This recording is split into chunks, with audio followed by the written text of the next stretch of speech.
In the early stages of a systemic collapse, the universe requires a consciousness to identify the rot, a surgeon to point out the necrosis. In the beginning, there was Anakin Skywalker, the one we called the autopsy technician of the galaxy.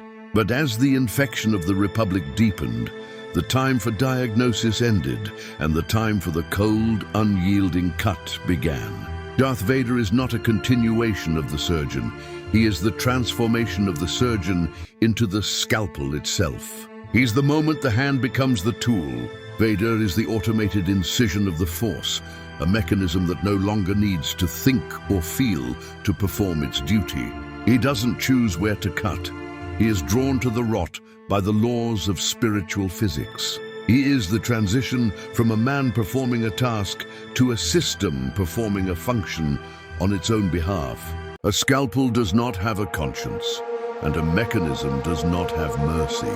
To be an effective instrument of correction, Vader had to be stripped of every biological impulse that leads to hesitation.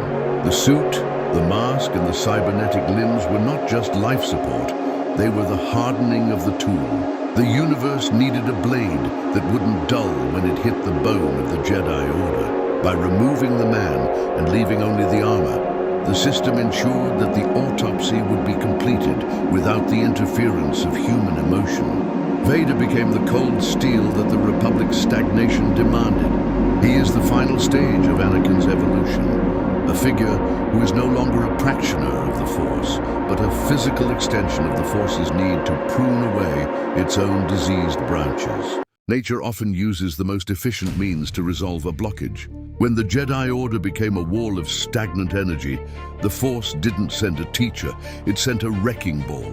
Vader functions as a biomechanical correction, a hybrid of ancient destiny and modern coldness. He is the answer to the Jedi's own architecture of denial that we discussed before. If the Jedi were the monoculture, Vader was the machine designed to plow the field.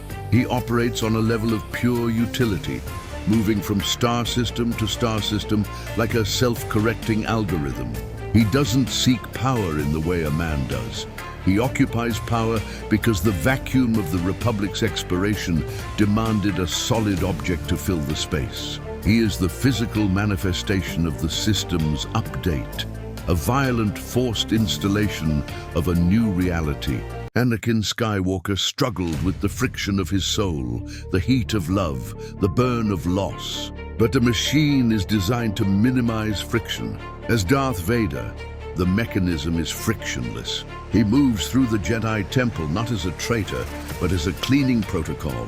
Each strike of his blade is a line of code being deleted from a corrupted program. The tragedy isn't that he became evil. The tragedy is that he became efficient.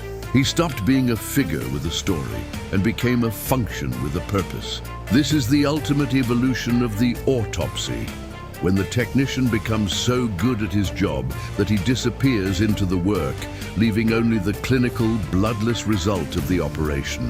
He is the silence that follows the scream, the absolute efficiency of a system finally fixing its own errors. Every ecosystem has its teeth, the predators that exist solely to keep the population healthy by removing the weak and the stagnant.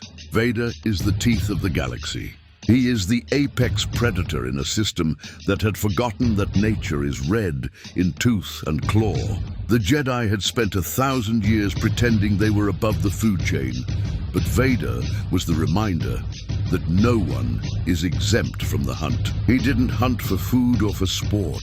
He hunted to clear the canopy. He was the mechanism that ensured only the most resilient parts of the light would survive into the next era. He was the filter of the Force, sifting through the remains of the old world to see if anything was worth saving and crushing everything that was not. In the end, every tool has a lifespan, and every mechanism has a point of exhaustion. Vader was the conductor for a massive discharge of energy, a lightning rod for 25,000 years of suppressed history.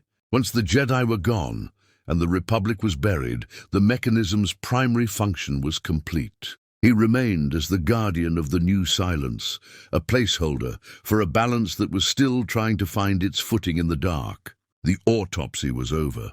The necrotic tissue had been removed, and the galaxy was left as a scarred, empty room. Vader stood in that room as the last reminder of the cost of stagnation. He was the tool that was no longer needed but had no place to go. He was the mechanism that had fixed the world by breaking it, waiting for the day when even the blade itself would finally be allowed to rust.